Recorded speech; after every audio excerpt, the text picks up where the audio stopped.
سلام بچه‌ها، خوش اومدین به یه ویدیو دیگه از کانال ایزیلند. من ازا هستم و به این ویدیو خوش اومدین. دوبار گفتم خوش اومدین. حالا به هر حال توی این ویدیو من نمیخوام خیلی مقدمه چینی کنم، میخوام یه راست برم سراغ اصل مطلب. میخوام 5 تا از بهترین اکستنشن یا افزونه‌های کروم رو بهتون بگم که بهتون کمک میکنه توی افزایش پروریتون، افزایش سرعتتون. خیلی به کار میان، خیلی کمک کننده است بهتون، چیزی که من به عنوان یه کارآفرین ازشون خیلی استفاده میکنم. پس بریم سراغش. فقط قبلش خیلی خوشحال میشم ویدیو منو لایک کنین، منو ساب کنین، زنگوله رو روشن کنین که به هر وقت ویدیو اومد اولین نفر خبردار بشید، چون خیلی ویدیو خفنی برات تو راه دارم. این هفته ویدیو در قرار همونقدر کاربردی باشه برات، اما میخوام سبکتر باشه از نظر مفهومی، چون میخوام یه بخش به اسم ایزی تاکو توی چنل راه بندازم که توش قرار اخبار تکنولوژی و هر هفته بهت بگم. تکنولوژی، استارتاپ، هوش مصنوعی، سلامتی، ورزش، هر چیزی که علمی و تکنولوژی رو به دردت میاد. و توش هم یکم صحبت میکنیم با هم. و ویدیو خیلی کوتاه 5 تا 8 دقیقه قرار بشه. پس این ساب کردن بزرگترین حمایت از منه. خیلی خوشحال میشم نظرتم پایین حتما برام کامنت کنی تا بتونم کیفیتمو بهتر کنم. پس بریم که داشته باشیم.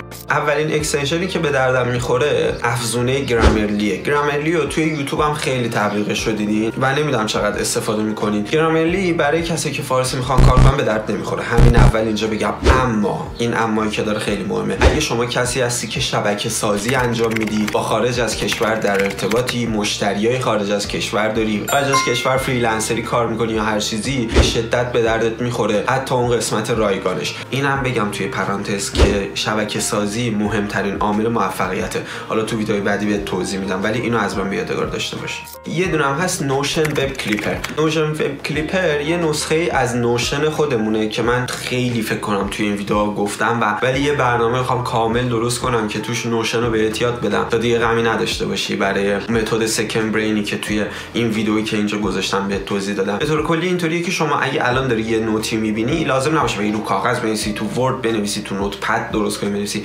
همونجا اکستنشن رو مینویسی و توش یادداشت میکنی. خیلی راحت و خیلی کارآمده. همه اینا رو میتونی از مایکروسافت اپچ، نمیدونم توی همون کروم، توی قسمت اکستنشن هایی که اینجا برات میذارم، توی اینجا بذاری، میتونی از توش بری همه اینا رو اسمشون رو سرچ کنی و اد کنی. یه دونه دیگه هم که خیلی مهمه از برای گوگل برای من جالب تره، لاست پسه. لاست پس چیه؟ اگه شما توی هزاران سایت دارید، نمیدونم ایمیل میذارید، ثبت نام میکنید، یه پسوردی باید بهش بدید دیگه، یه یوزر پسی باید بدید. 100% یه روزی میاد که گم میکنید و احتیاج دارید دوباره پیداش کنید اونو. لاست پس برای ذخیره سازی و مدیریت پسوردها به صورت خیلی امنه که امنیت خیلی بالایی داره نسبت به برای خود گوگل و خیلی بهترم هستش. من با این خیلی بیشتر کار میکنم، گرچه من تو هر دوتاشون هم سیو میکنم، ولی لاست پس خیلی جالب تره برام. مورد چهارم که 100% مشکل خیلیاتونه وی پی انه. من یادت بود از وی پی ان جی ای پی اچ جف میشه گفت، نمیدونم چی گفت، از این استفاده میکنم، اما این بگیر نگیر داره. بعضی اوقات خیلی سرعتش خوبه ولی بعضی اوقات واقعا پیر میکنه آدمو. اون موقعی که دیگه من به تنگ میومد دستش، میرم سراغ این افزونه v2epn.com. این افزونم، این وی پی ان هم رایگانه، البته دوره پولی هم داره، اما رایگانش کارو برات در میاره. خیلی سرعت خوبی داره. یوتیوب میتونی بری، نمیدونم تلگرام وب اگه داشته باشی میتونی بری، اینستاگرام میتونی بری، ایکس میتونی بری. خیلی کارهای به درد بخوره میتونی باهاش انجام بدی دیگه. و افزونه آخری که میخوام بهت معرفی کنم افزونه لومه. کارایی کلیش ضبط ویدیو از صفحه است، یعنی از اسکرینت میتونی ویدیو ضبط کنی باهاش و باهاش ویدیوهای آموزشی و توضیحی هم بسازی. کلیش اینه، اما کارهای مختلف هم میشه باهاش کرد. مثلا پرزنتیشن اگه میخوای آماده کنی خیلی به دردت میخوره. اگه میخوای یه سری ویدیوهای سریع ویدیو بسازی که برای تیمت ارسال کنی، این کاملا به دردت میخوره و مناسبه. خب بچه‌ها این ویدیو خیلی قرار کوتاه باشه. گفتم برخلاف ویدیو هفته قبل خیلی قرار کوتاه باشه، چون من تمرکزم میخوام روی 3 تا ویدیو در هفته کنم. اما اینطوری نیستش که هر هفته قراره ویدیوهای عجیب غریبه اینطوری داشته باشیم. نه، همون سبک آموزش هم میارم جلو و 100% هم توی ولاگا، هم توی ایزی تاک، هم توی این ویدیو قراره بهتون کلی راهها یاد بدم، انواع بیزنس رو بگم.